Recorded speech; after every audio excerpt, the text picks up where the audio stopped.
Bangun tidur ingat Allah, bukan ingat dunia. Hari ini banyak orang bangun tidur ingat dunia. Orang ke masjid, dia ke pasar.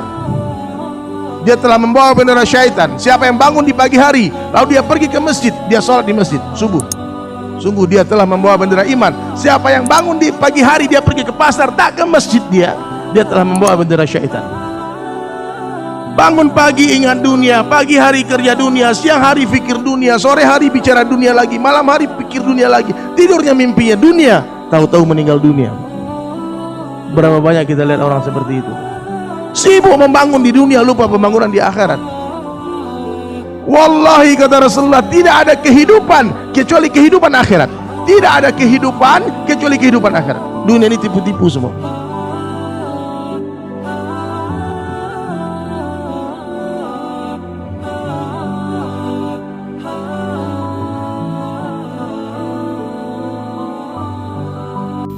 Nahmaduhu wa nusalli ala rasulihil karim, amma ba'd. Qala Allah Ta'ala fil Qur'anil Karim, a'udzu billahi minasy syaithanir rajim. Bismillahirrahmanirrahim. Alladzi khalaqal mauta wal hayata liyabluwakum ayyukum ahsanu amala. Wa qala Nabi sallallahu alaihi wasallam, man ahya sunnati faqad ahabbani wa man ahabbani kana ma'i fil jannah. Atau kama qala Rasulullah sallallahu alaihi wasallam. Tuan-tuan, hadirin, Bapak Ibu sekalian dirahmati Allah Subhanahu wa taala. Allah Subhanahu wa taala menciptakan dunia ini adalah untuk kita manusia, ya. Allah menciptakan dunia untuk manusia, tapi kita diciptakan oleh Allah, manusia diciptakan oleh Allah bukanlah untuk dunia, ya. Kalau saja kita diciptakan oleh Allah Ta'ala untuk dunia ini, tentulah kita semua akan berlama-lama hidup di dunia. Tapi ternyata hadirin sekalian, makhluk Allah Ta'ala yang bernama waktu ini Pak, dia gak bersahabat dengan siapapun. Dia menggilas semua yang bernafas, ya. Gak peduli dia Nabi Pak, Nabi-Nabi dilewati oleh waktu. Raja-raja, Fir'aun pernah hidup di dunia ini, Namrud, la'natul alaih. Kita punya presiden dulu Pak Karno, mana beliau sekarang? Pak Harto, udah lewat. Berapa presiden kita udah berlalu Pak? Sehingga Allah Ta'ala berkali-kali bersumpah demi waktu. Wal fajar, demi waktu fajar. Wad duha, demi waktu duha. Wal asr, demi waktu asar. Wal lail, demi waktu malam. Seakan-akan Allah Ta'ala ini betul-betul ingin mengingatkan kita semua, hai manusia, ini ada waktu nih. Coba Bapak perhatikan jarum jam tuh, tik, tik, tik, tik, tik. Seakan-akan dia berkata tuh jam itu berkurang, berkurang, berkurang, berkurang, semakin dekat dengan akhirat. Maka hadirin sekalian, segeralah minta ampun sebelum ditimbun. Ya, ini yang kita bahas sekarang Pak. Zikrul maut. Orang yang paling cerdas kata Nabi Sallallahu Alaihi Wasallam adalah orang yang paling banyak mengingat maut, mengingat kematian dan mempersiapkan bekal matinya. Itu orang cerdas Pak. Meskipun dia presiden, gubernur, wali kota, bupati Pak, tapi kalau nggak ingat mati, bodoh. Ya Pak. Dia anggota dewan. Oh, kata orang-orang dia orang cerdas, banyak gelarnya dia. Tapi kalau dia korupsi, cerdas apa bodoh Pak? Bodoh, berarti dia gak ingat mati. Maka hadirin sekalian, zikrul maut ini perkara yang paling penting. Coba lihat kiri kanan depan belakang kita Pak. Cuman manusia ini punya sifat aneh Pak. Kita ini merasa kita gak bakal mati. Loh, buktinya sekarang masih hidup nih. Udah 60, 70 gak mati-mati. Tetanggaku mati betul, bapakku mati betul, pamanku mati betul, teman-temanku pada mati betul. Tapi aku masih hidup nih. Banyak manusia ini nggak percaya dia bakal mati Pak. Dia nggak mau berpikir, bahkan membayangkan. Padahal hadirin sekalian, ulama mengatakan kalau umur kalian, ini laki-laki ya, umur kita sudah 40 tahun Pak. Udah 40 tahun ke atas umurmu. Jadikanlah masjid sebagai rumahmu. Itu udah senja Pak, udah petang hari Pak. Kalau udah 40 ke atas Pak, itu nggak lama lagi Pak. Ini kalau saya perhatikan wajah-wajahnya semua nih di ujung, itu gak lama lagi semua, apalagi yang sebelah sana. Betul Pak. Suka tidak suka, siap tidak siap, rela atau terpaksa, kita harus meninggalkan ini dunia. Allah telah menetapkan bahwasanya manusia akan dihidupkan dengan cara berpindah-pindah. Dulu di alam ruh kita dihidupkan Allah, dikumpulkan semuanya, kemudian dititipkan di rahim ibu-ibu kita masing-masing 9 bulan kurang lebih. Kemudian dipindahkan ke alam dunia. Kata Nabi 60-70 tahun saja di dunia ini. Allah sayang kepada umat ini, Pak. Salah satu tanda Allah sayang kepada umat ini apa? Allah tak berikan kita umur yang panjang di dunia ini. Sehingga hadirin sekalian, kita tak perlu berlama-lama bersusah payah di dunia. Dunia ini, Pak, tempat susah payah. Orang taat kepada Allah susah dia, capek dia. Orang maksiat juga capek. Pak, dunia ini semua capek, Pak. Habis kerja capek.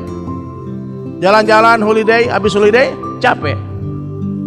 Habis olahraga capek, habis makan, Pak, habis makan capek, Pak. Habis tidur, kelamaan tidur, bangun tidur capek. Tapi orang beriman diberi kabar gembira, nanti setelah capek-capekmu di dunia, kau akan dibahagiakan selama-lamanya di akhirat. Kuburmu akan menjadi taman-taman surga. Nanti kau akan dimuliakan selama-lamanya jadi raja di surga. Sehingga orang beriman happy terus, Pak. Capek sementara lah, gak apa-apa, ntar lagi mati. Tapi hadirin sekalian, orang-orang yang mendurhakai Allah, Bapak jangan pikir, Pak, Fir'aun tuh gak capek, Pak. Fir'aun, Namrus, dan orang-orang kafir, Abu Jahal, Abu Lahab, orang-orang yang menentang Allah Subhanahu wa ta'ala, orang-orang yang menistakan agama Allah ta'ala, mereka berkorban harta, waktu, tenaga, fikir mereka. Mereka susah payah, mereka ketakutan, mereka menangis juga, Pak. Fir'aun tuh, Pak, mencret-mencret ketakutan, Pak, gara-gara mimpi saja. Dia habiskan hartanya untuk menentang Allah. Dia kejar Nabi Musa alaihissalam sampai dibinasakan di Laut Merah. Fir'aun susah payah menuju nerakanya Allah, sementara Nabi Musa dan Bani Israel bersusah payah menuju surganya Allah. Ada dua pilihan di dunia, ada dua cara saja, ada dua jalan saja. Kita mau bersusah payah menuju surga atau bersusah payah menuju neraka. Karena sudah menjadi ketetapan Allah, dunia ini tempat berjuang, dunia ini tempat bersusah payah. Satu ketika hadirin sekalian, Abu Sufyan radhiyallahu an, waktu itu beliau belum masuk Islam. Setelah perang Uhud berjumpa Abu Sufyan dengan Sayyidina Umar bin Khattab. Apa kata Abu Sufyan? Hai Umar, sekarang kita draw ya, impas. Kenapa impas, kata Sayyidina Umar? Dulu perang Badar kami mati 70, perang Uhud kalian yang mati 70.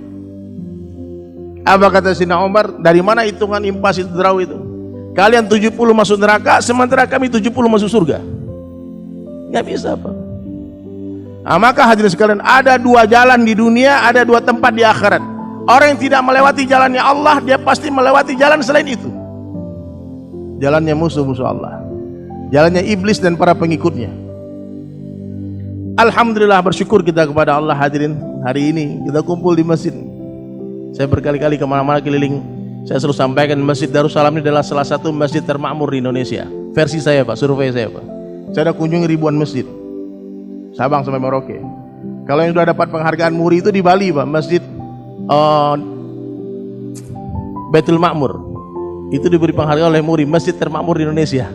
Besarnya mirip-mirip ini, jamaahnya mirip-mirip juga. Cuma di sana sholat subuhnya seperti sholat Jumat, sama. Di Monamaning, di Denpasar, Pak. Saya cerita, ini masjid makmur luar biasa. Ini nikmat Allah yang harus kita syukuri, Pak. Hati ada mu'alak dengan masjid, itu tanda-tanda Allah akan masukkan kita ke surga, Pak. Rindu ke masjid. Saya coba, Pak juga sering, Pak, naik pesawat kan. Cobalah Bapak nanti ke airport, kalau mau pergi ke satu tempat, taruhlah ke Bali. Kita masuk airport, bawa tiket, cari merek pesawatnya, udah antrian kan, check in. Coba sekali-sekali tanya, Pak, orang di depan, Pak, Pak mau kemana, Pak? Pasti dia bilang mau ke Bali. Tanya orang di belakang, saya pernah jawab, mau kemana, Pak? Ke Bali juga. Pas masuk waiting room, itu satu waiting room orang ke Bali semua, Pak. Pas naik pesawat, satu pesawat ke Bali semua. Tanya orang sebelah, ibu mau kemana, Bu? Ke Bali. Di depan kemana? Tanya pramugari, ini mau kemana nih? Semua ke Bali semua. Jadi orang ini hadirin mulia, sunnatullahnya akan Allah jumpakan dengan orang-orang seperti dia. Kalau orang hadirin mulia ketemu orang-orang saleh, ketemunya di masjid, ketemu hafiz Quran, ketemu ulama, ketemu dai, ketemu para habaib, ketemu orang-orang dermawan, ketemu orang-orang baik hati, itu tanda-tanda alamat Bapak akan masuk surga bersama mereka. Tapi kalau hari-hari ketemu tukang penjahat, ketemunya koruptor, ketemunya orang tukang tipu, tukang main perempuan, pemabuk, pemain judi, kumpulnya sama orang-orang gitu Pak, jangan-jangan dia salah naik pesawat Pak, bahaya nih. Nah, terus orang tanya sama saya, terus gimana nasib orang-orang yang maksiat? Kita datangi mereka semua, kita berteman dengan semua orang, namun bersahabatlah hanya dengan orang baik-baik saja. Kita beri makan semua orang, namun makan bersama orang soleh saja.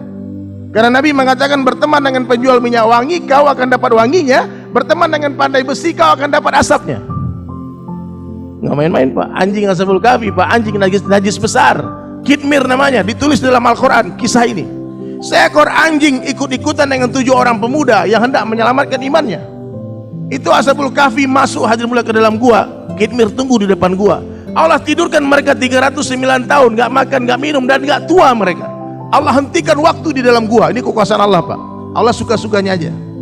Apa saja yang Allah kehendaki terjadi pasti akan terjadi. Apa saja yang Allah kehendaki tidak terjadi, tidak akan terjadi. La ilaha illallah. Jadi Ashabul Kahfi bangun, mereka nggak keriput, mereka nggak beruban, mereka semua bertanya, kira-kira kita tidur berapa lama? Lah paling berapa jam saja. Lalu mereka keluar dari gua, dia lihat ada fosil Pak, ada fosil anjing yang sampai hari ini tuh masih ada Pak. Itu anjing yang menjaga pintu gua itu Pak. Dia keluar, suasana berubah. Ternyata telah dipimpin, kerajaan tadi dipimpin oleh seorang raja yang saleh. Dia belanja, orang bingung, kalian curi uang ini di mana? Ini uang laku 300 tahun lalu. Dia bilang, ini uang kami. Nih Pak, kalau orang berjuang dengan harta dari dirinya masing-masing, jadi asbab hidayah itu harta Pak. Dipanggil, oh subhanallah, ternyata dulu keluarga kalau udah pada meninggal semua, ini udah cucu-cucu keturunan mereka semua. Subhanallah. Jadi bisa saja Pak kita ceramah-ceramah di sini, pas keluar, tahu-tahu udah pesawat ulang-alik gitu, piring terbang di mana-mana. Udah 100 tahun berjalan di depan, bisa. Ini kekuasaan Allah. La ilaha illallah.